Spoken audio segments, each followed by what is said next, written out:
Hey guys, and welcome back to this channel. In this video I will be showing you guys how you can adjust the speed of your video that has already been made on TikTok. So this is a pretty new feature on it. So let's just press the plus button, and I'm just going to select a video to show you. So I'm just going to select for instance, let's go to videos and scroll up a little bit and find the video, this one, and then go to adjust clips.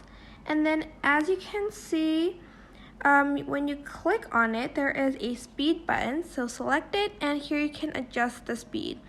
If you want to go quicker, you're going to go to the right. If you want it to go slower, you're going to go to the left. Once you're done, you're just going to press save and save again.